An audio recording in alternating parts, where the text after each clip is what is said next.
જય હાટકેશ બધાને. જય હાટકેશ. ચંદ્રશેખર અષ્ટકમમાં છેલ્લા 3 શ્લોક રહી ગયા છે. આપણે થોડો ક્રમ બદલાવ્યો છે ભાવપૂર્ણ સમજવા માટે. તો આજે આવશે ભક્ત વત્સલમ અર્ચિતમ, એ શ્લોક પહેલા આવશે. હા, તો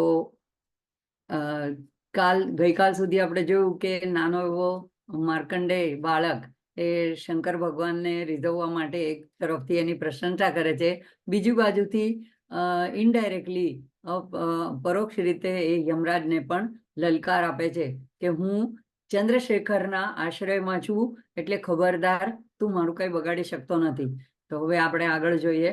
આજે ભક્તવત્સલમર્ચિતમ નિધિમક્ષયમ હરિદંબરમ સર્વભૂતપતિમ પરાત્પરમ અપ્રમેયમનુત્તમમ સોમવારી નભોહુતાશન સોમપાદ્યખિલાકૃતિમ ચંદ્રશેખર. અહીંયા આમાં એવ તસ્ય લદાતી છે, પણ મેં ઘણી જગ્યાએ જોયું છે કે એનું છે ચંદ્રશેખર આશ્રય મમ કિમ કરિષ્યતિ વયમઃ. તો જે રીતે પણ બોલો. તો અહીંયા હવે કે છે કે શ્લોકમાં આગળ વધતા વધતા હવે આમાં ભગવાનને હવે હજી પણ આર્તતાથી પ્રાર્થના કરે છે કે પહેલું સંબોધન કરે છે કે ભક્ત વત્સલ. હવે જે પોતાના ભક્તો પર વાત્સલ્ય વરસાવે છે એવા પિતા તુલ્ય છે એવા મર્ચિતમ, જેની અર્ચના, જે ભક્ત એની અર્ચના કરે છે, એની પૂજા કરે છે, એવા ભક્તો ઉપર વત્સલતાનો વર્ષાવ કરનારા એવા નિધિમ અક્ષયમ, અક્ષય નિધિના દાતા છે. જે પણ આપે એ અક્ષય, ખૂટનારું નહીં એવું, ક્ષય ન પામે એવું આપનારું છે. હરિદંબરમ, હરિદ એટલે લીલા રંગના વસ્ત્રોને ધારણ કરેલા છે. સર્વભૂતપતિમ, અહીંયા આ જગતમાં જેટલા પણ ભૂત દેખાય છે, જેટલા પણ પ્રાણી દેખાય છે, એ બધાના ભૂતપતિમ છે, એટલે કે સર્વના સ્વામી છે, અધિષ્ઠાન છે સર્વનું. પરાત્પર, પર કહેવાય શ્રેષ્ઠ. પર અને અપર વિદ્યા તો ગીતામાં પણ આવે છે. તો પર એટલે અપરથી, ભૌતિકથી પણ શ્રેષ્ઠ, પણ પરાત્પર, શ્રેષ્ઠ વસ્તુઓમાં પણ સૌથી શ્રેષ્ઠ, સર્વોત્કૃષ્ટ, અપ્રમેય. બાકીના લોકોનું થોડું મ્યુટ કરી દેજો.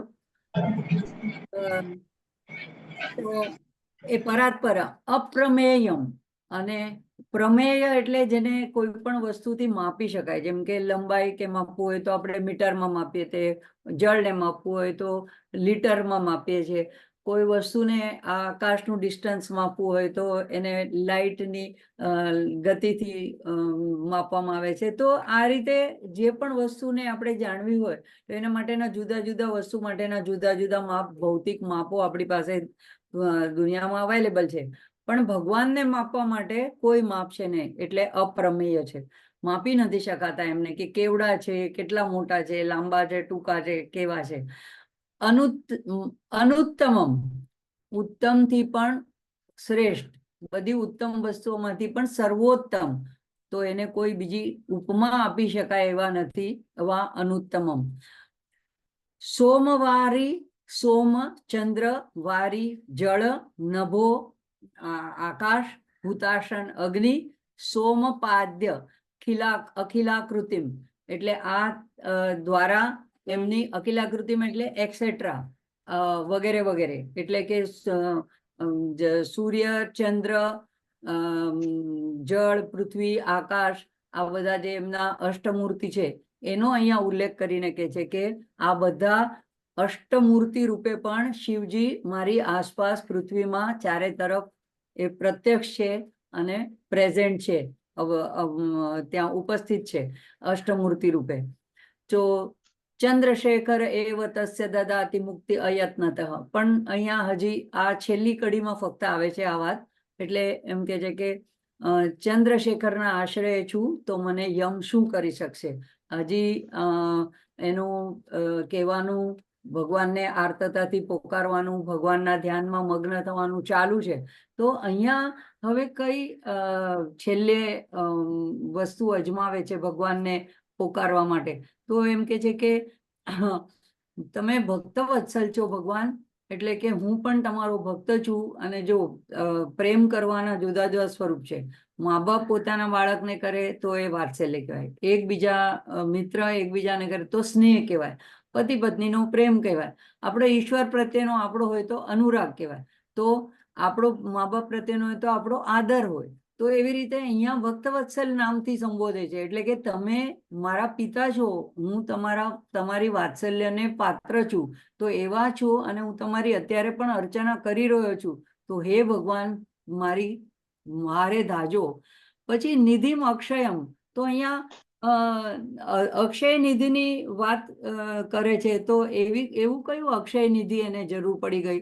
કારણ કે અત્યારે તો કાંઈ એને હવે છેલ્લી ઘડીએ તો કાંઈ એમાં કોઈ નિધિની જરૂર છે એવું નથી, તો કેમ આ એને સંબોધન કર્યું હશે?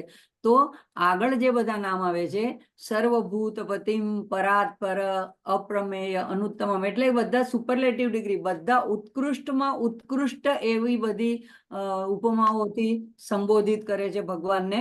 અને એટલા માટે એને એવી પદવી આપીને કહે છે કે તમે મારા એકલાના નહીં, અહીંયા યમના નહીં, પણ જેટલા અહીંયા ભૂત ચરાચર છે એ બધાના જ તમે સર્વભૂતના પતિ છો, એટલે સ્વામી છો, તમે ઉત્કૃષ્ટ છો, તમને માપી શકાય એવા નથી. આવી રીતે બધી રીતે કહે છે. અને પછી નિધિમ અક્ષયમ, એટલે કે અક્ષય એવી નિધિના દાતા છો તમે. તો અહીંયા ઇનડાયરેક્ટલી ભાષ્યકાર એમ કે છે કે એવી એક હિન્ટ આપે છે ભગવાનને કે દાખલા તરીકે તમે મારી પોકાર સાંભળીને બંને જણા આવી જાઓ, પ્રગટ થઈ જાઓ, તો મને કદાચ એમ કહો કે અત્યારે આ મારા અલ્પાયુમાંથી બચાવીને જનરલી સામાન્ય રીતે બધા શું આશીર્વાદ આપે કે શતાયુ 100 વર્ષનું થવા માટેનું આશીર્વાદ આપે. તો એમ કે છે કે એવું નહીં, મેં તમને કયું સંબોધન કર્યું છે? નિધિમ અક્ષયમ, એટલે તમે મને અક્ષય, મારી લાઈફમાં મારા જીવિતને પણ, આયુષ્યને પણ તમે અક્ષય બનાવી દેજો. એવી રીતે જાણે કે આ નિધિમ અક્ષયમ દ્વારા સંકેત આપે છે. હરિદંબરમ, તો હરિદ એ ભગવાનને કે છે કે તમે પૃથ્વીને ધારણ કરી છે, પ્રકૃતિને ધારણ કરી છે. લીલા કલરના વસ્ત્રો એટલે કે જાણે પ્રકૃતિને એક રેપ્રેઝેન્ટ કરે છે, એને પ્રતિનિધિત્વ કરે છે.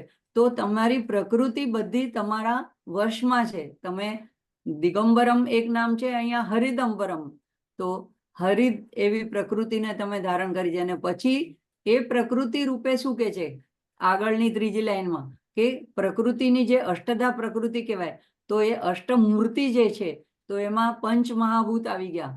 તો એમાં આકાશ, વાયુ, તેજ, જળ અને પૃથ્વી, એ પંચ મહાભૂત. અને પછી સૂર્યચંદ્ર અને યજમાન એટલે જીવાત્મા. તો એ અષ્ટમૂર્તિ રૂપે શિવનું યજન પણ કરવામાં આવે તો એને શિવને અષ્ટમૂર્તિ શિવ કહેવામાં આવે. તો એમ કે છે કે તમે એવા છો કે આ બધી અષ્ટમૂર્તિ રૂપે, બધી પ્રકૃતિના દરેક તત્વો રૂપે તમે અહીંયા વિરાજિત છો, તમે ઉપસ્થિત છો. અખિલાકૃતિ, અખિલ બધી જ રૂપે છો, પણ અષ્ટમૂર્તિ રૂપે છો. તો એવી જે અષ્ટમૂર્તિના મંદિરો, એની ગણના એમ કહેવામાં આવે છે, સાઉથમાં શ્રી કાલાષ્ટીનું મંદિર છે, ત્યાં વાયુલિંગમ કહેવામાં આવે છે. એટલે ત્યાં દીપ પ્રગટાવવામાં આવે અંદર ગભારામાં, બધી બાજુથી બંધ હોય છતાં પણ એ થરથરતી રહે છે એની જ્યોતિ. તો ત્યાં ભગવાન વાયુ સ્વરૂપે છે. પછી કાંચીપુરમમાં પૃથ્વીલિંગ છે, લિંગ એટલે કે આપણું જેવું શિવલિંગ હોય એવું. ચિદમ્બરમમાં આકાશલિંગ છે, ત્યાં અંદર કોઈ દેખાય એવું પ્રત્યક્ષ કોઈ લિંગ નથી, એક સ્પેસ છે, એક અવકાશ છે, એને આકાશ લિંગ તરીકે ત્યાં આરાધના શિવજીની કરવામાં આવે છે. જંબુકેશ્વરમાં જલલિંગ છે, ત્યાં લિંગ રૂપે જળનો સ્ત્રોત જ ઉદ્ભવ્યા કરે છે અને એમાંથી જળ ઉપર આવ્યા કરે છે. જેવી રીતે આપણે અમરનાથમાં પણ જોઈએ છે, તો જળનું બનેલું લિંગ છે, બરફનું બનેલું લિંગ છે, તો એ જળ રૂપે લિંગ. પછી અરુણાચલમમાં અગ્નિલિંગમ છે. અરુણાચલમાં જે શિવ મંદિર છે, એટલે આમ તો એ પર્વત જ આખો શિવલિંગ ગણવામાં આવે છે, પણ એમાં જે મંદિર છે એની અરુણાચલમનું, ત્યાં ગભારામાં જાય તો એટલી બધી હીટ અનુભવાય છે કે માણસને પરસેવો થવા માંડે. તો ત્યાં એનું અગ્નિલિંગમ છે. પછી કોણાર્કમાં સૂર્યલિંગ છે, અને સોમનાથમાં સોમનાથ ચંદ્ર ઉપર કૃપા કરીને ત્યાં પ્રસ્થાપિત થયા, એટલે ચંદ્ર સોમલિંગ કહેવાય છે. ત્યાં સોમનાથ ભગવાનને કહેવામાં આવે છે. કાઠમાંડુમાં જે છે એ નેપાળમાં પશુપતિનાથ, તો એ યજમાન લિંગ છે. તો આ જે અષ્ટમૂર્તિના લિંગ છે તો એ અને એના જ જે પશુપતિનાથનું લિંગ છે એને સોમયાગ ભૂક્તા પણ કહેવાય છે. એટલે સોમ પાદ્ય ખિલાકૃતિમ કરીને અહીંયા પૂર્ણાહુતિ કરી દીધી કે વગેરે વગેરે. એટલે કે બધા 8 લિંગ 8 પ્રકૃતિના તત્વો દ્વારા તમે જ લિંગ રૂપે અહીંયા પ્રત્યક્ષ રૂપે અહીંયા સચરાચરમાં છો. તો આટલું બધી રીતે ભગવાનનું ગુણગાન ગાયા, ભગવાનને સર્વોત્કૃષ્ટ કીધા, અને છતાં પણ ભગવાન કાંઈ આવતા નથી. ભગવાન ધ્યાનસ્થ બેઠા છે, હજી પ્રગટ થતા નથી. તો યમરાજનો જે ફાંસો હતો એ એક ક્ષણે વધારે ને વધારે એના ગળામાં વિષ લે છે. તો એનાથી હવે પીડા એટલી બધી વધી રહી છે કે માર્કંડે હવે એક આખરી બ્રહ્માસ્ત્ર વાપરે છે. એટલે એવું કહેવાય છે કે જેવી રીતે કનકધારા સ્તોત્રમાં પણ જ્યારે શંકરાચાર્ય મહાલક્ષ્મીની અને નારાયણની બંનેની સ્તુતિ કરે છે, જુદા જુદા શ્લોકો દ્વારા સ્તુતિ કરે છે, ત્યાં સુધી હજી કનકધારાની વર્ષા થતી નથી. પણ જ્યારે છેલ્લો આખરી શ્લોક કે છે ત્યારે માં એનાથી પ્રસન્ન થઈને કનકની ધારા આમળાને સોનાના આમળાની વર્ષા કરે છે, એવી કથા આવે છે.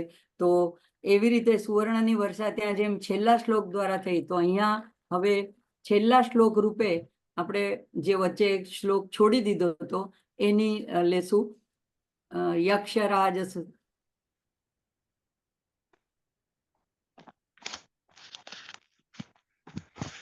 બધી આગળ આવશે. તમે કદાચ ચોથો રાખ્યો તો એને,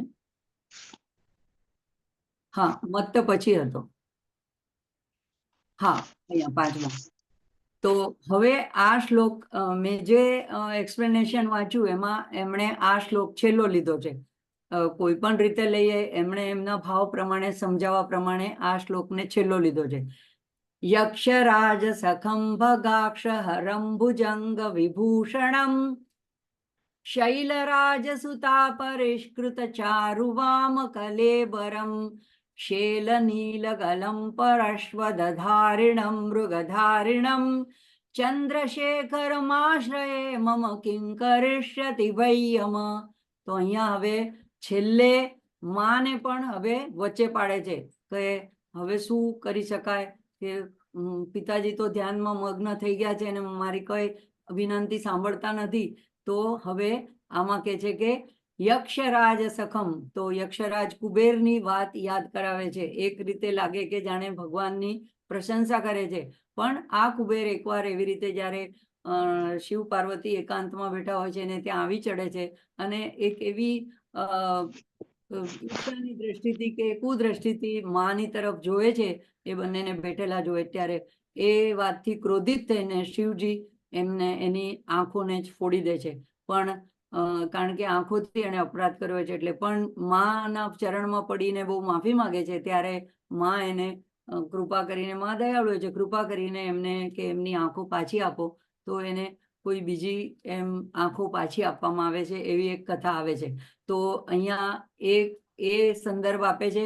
પછી ભગાક્ષમ, તો ભગ જે છે એ 12 આદિત્ય છે. તો 12 સૂર્યના 12 મહિનાના 12 આદિત્ય. તો આપણે દેવી અથર્વશીર્ષમાં પણ આવે છે 8 વસુ 12 આદિત્ય રુદ્ર આવી જે વાત યાદ આવે છે. તો એમાં અંશુમાન અર્યમાં આપણે જે પ્રાર્થનાનો શ્લોક પણ વૈદિક જે મંત્રોમાં બોલે છે, તો એમાં પણ આ બધા ની પણ આપણે પ્રાર્થના કરતા હોઈએ છીએ. તો અંશુમાન, અર્યમા, ઇન્દ્ર, ત્વષ્ટા, ધાતા, સવિતા, પૂષા, ભગ, મિત્ર, વરુણ, વિવસ્વાન, વિષ્ણુ. કોક જગ્યાએ પર્જન્ય છે તો કોક જગ્યાએ સવિતા છે.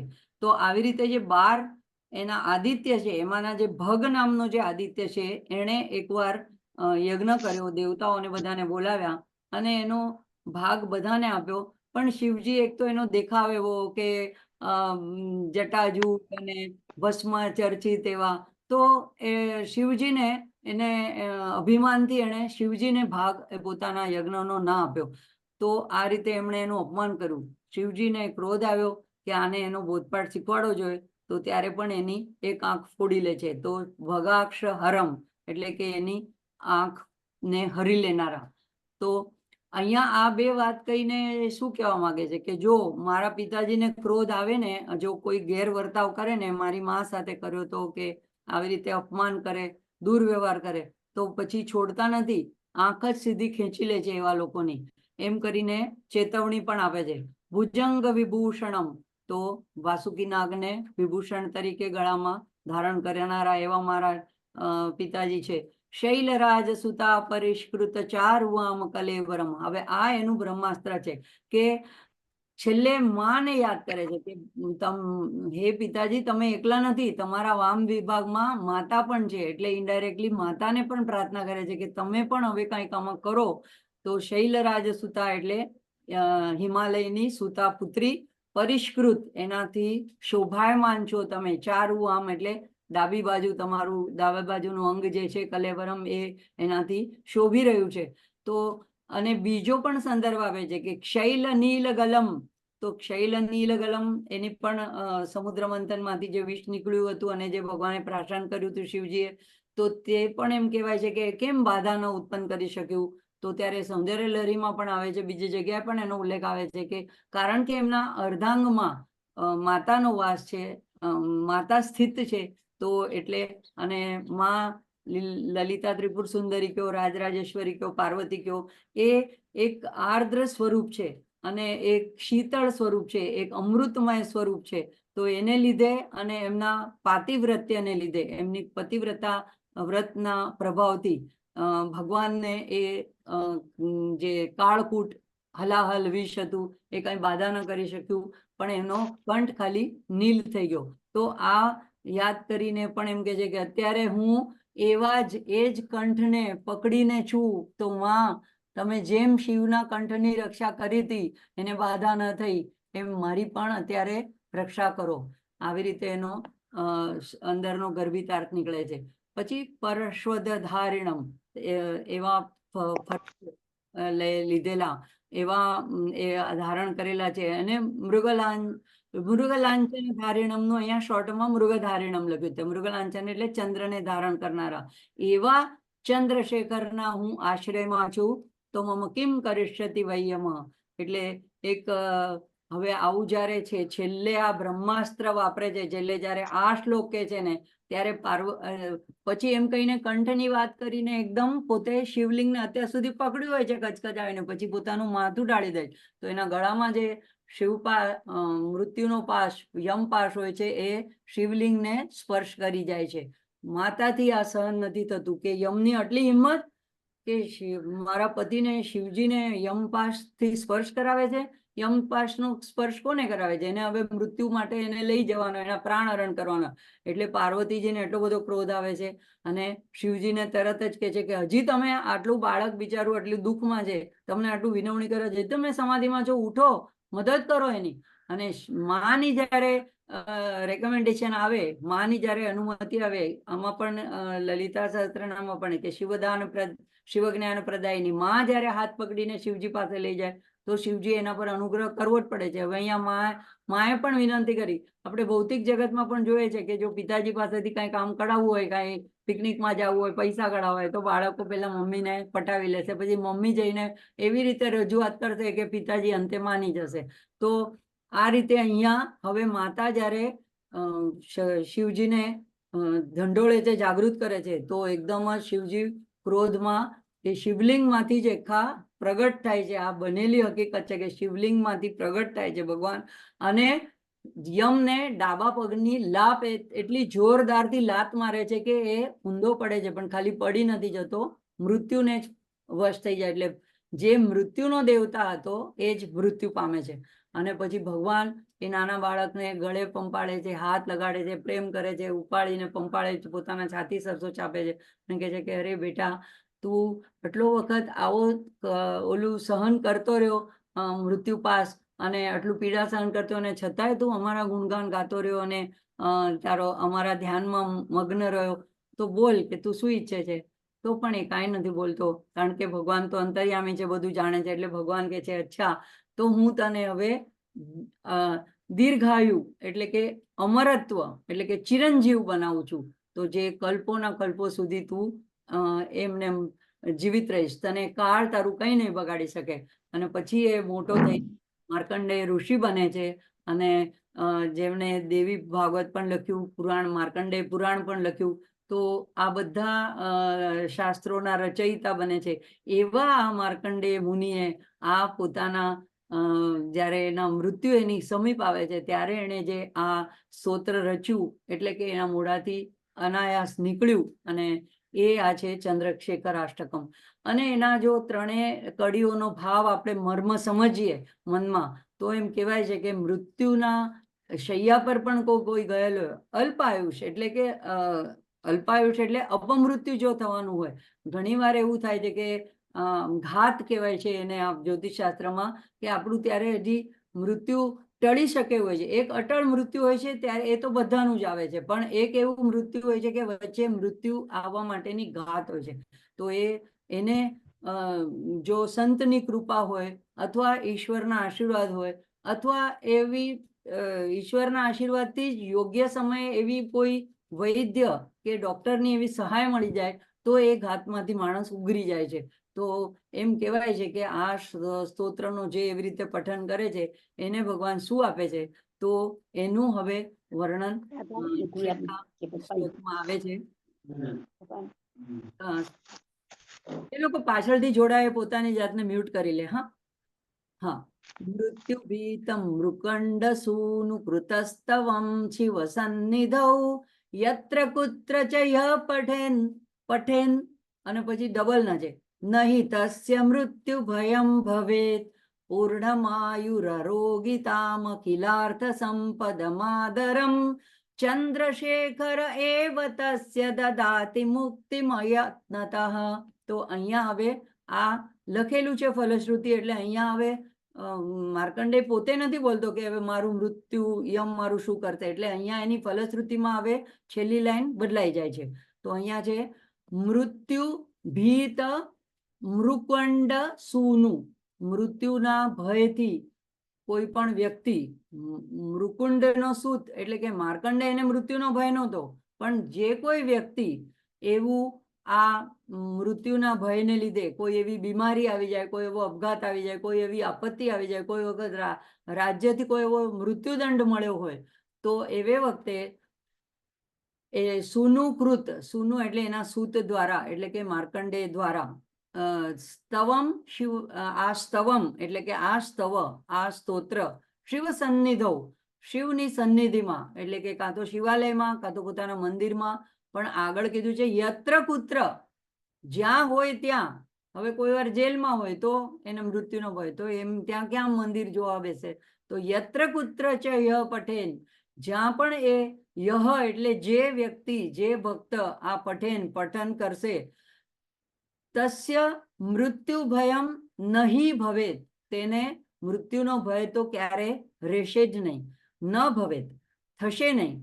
પૂર્ણમાયુ એનું જે આયુષ્ય હશે, જેટલું આયુષ્ય આવરદા લઈને આવ્યો હશે, તો એનું અકાળ મૃત્યુ નહીં થાય. આપણે ઘણી વાર ઘણા જોઈએ છે જુવાન લોકો કંઈ કારણ વગર એવા એક ફટકાવારમાં કોઈ એક્સિડન્ટથી અકસ્માતથી વહી જાય છે, અથવા કોઈક એવો સિનિયર ભયંકર એવો હાર્ટ એટેક આવે કે તરત જો ડોક્ટરી સહાય ન મળે તો એ માણસ એમાંથી ઉગરતો નથી, તો પછી એનું ત્યારે હાર્ટફેલથી મૃત્યુ થાય છે. તો અહીંયા એમ કે છે કે પૂર્ણમાયુ અરોગિતા એટલે કે પૂર્ણ આયુષ તો ઘણાને મળ્યું હોય છે, પણ પછી એમ રોગમાં વ્યાધિમાં બધી ઇન્દ્રિયો શિથિલ થઈ ગઈ હોય, કોમામાં પડ્યા હોય, એવું આયુષની અહીંયા વાત નથી.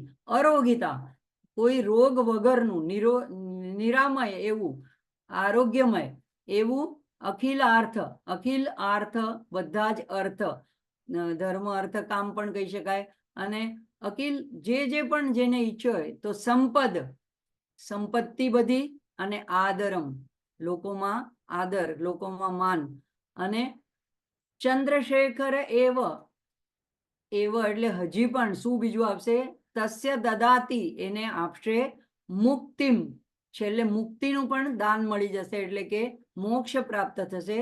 અયત્નતઃ, એને માટે કોઈ વધારાનો પ્રયત્ન કરવો નહીં પડે. તો ચંદ્રશેખર એવ તસ્ય દદાતિ મુક્તિમ અયત્નતઃ. તો આવું આ સુંદર ચંદ્રશેખર અષ્ટકમ સ્તોત્ર અહીંયા પૂરું થાય છે. અને એમ કહેવાય છે કે જો પ્રદોષના સમયે, પ્રદોષ વ્રત એક તેરસના હોય છે, પણ દરરોજ પણ સંધ્યા સમયે સૂર્યાસ્તની પહેલા અને પછીનો સમય પ્રદોષ સમય ગણાય છે. તો તે ત્યારે આ ચંદ્રશેખર અષ્ટકમ અને અર્ધનારીશ્વર સ્તોત્ર પણ છે. એવું જો બોલવામાં આવે તો તે વખતે ભગવાન અર્ધનારીશ્વર રૂપમાં વિચરણ કરતા હોય છે અને પ્રસન્ન મુદ્રામાં હોય છે. તો એમ કહેવાય છે કે ત્યારે કોઈ વારે આપણને નાના હતા ત્યારે પણ ઘરમાં લગભગ એવા મોટા લોકો કહેતા કે સંધ્યા ટાણે સૂવું ન જોઈએ. તો કોઈ એવા ખોટા કાર્યો પણ સંધ્યા સમયે ન કરવા જોઈએ. તો સંધ્યા સમયે ખાસ આ સ્તોત્ર બોલવાનું ખાસ મહત્વ બતાડવામાં આવે છે. અધરવાઇઝ જ્યારે પણ જે કોઈ એવા કષ્ટમાં, દુઃખમાં, રોગમાં, પીડામાં આવી જાય ત્યારે ચંદ્રશેખર અષ્ટકમનું પઠન કરી શકે છે. તો કહેવાનો આનો અર્થ એવો છે, ભાવાર્થ, કે આખું સ્તોત્ર એ માર્કંડેય મુનિ બોલ્યો હશે બાળક તો કેટલી મિનિટ લાગી હશે? 8 શ્લોક બોલતા 3, 4, 5 મિનિટ. અને 5 મિનિટ પહેલા કેવો સીન હતો કે એ મૃત્યુને વશ હતો. મૃત્યુ એને પ્રાણ હરણ કરવા માટે યમરાજ એના પ્રાણ ખેંચી રહ્યા હતા. અને 5 મિનિટ પછી શિવજી જ્યારે યમરાજને લાત મારે છે ત્યારે એનું આખી પરિસ્થિતિ ઉલટી થઈ જાય છે. યમરાજનું મૃત્યુ થાય છે અને આને ચિરંજીવત્વ પ્રાપ્ત થાય છે. અને પછી એના કહેવાથી, એની પ્રાર્થનાથી યમરાજને ફરીથી સજીવન કરવામાં આવે છે. તો એના દ્વારા એમ પણ સંકેત મળે છે કે આપણા જીવનમાં કોઈ એવી એકદમ ભયંકર પરિસ્થિતિ આવી હોય, આપણને ખબર નથી કે હવે આમાંથી કેમ ઉઘરાશે, આમાં કેવી રીતે બહાર નીકળશું. કોઈક એવું એકદમ ખરાબ વ્યાધિને લીધે કે અકસ્માતને લીધે એવી મરણ પથારીએ પડ્યું હોય, એ ન બોલી શકતો હોય, તો આપણે એના માટે બોલીએ તો આખી પરિસ્થિતિ ભગવાન શંકર એને દુઃખમાંથી આનંદમાં એવી પલટાવી શકે છે. એવી શક્તિ, અમોઘ શક્તિ આ ચંદ્રશેખર અષ્ટકમમાં છે. તો આ સાથે આપણે અહીંયા અટકશું.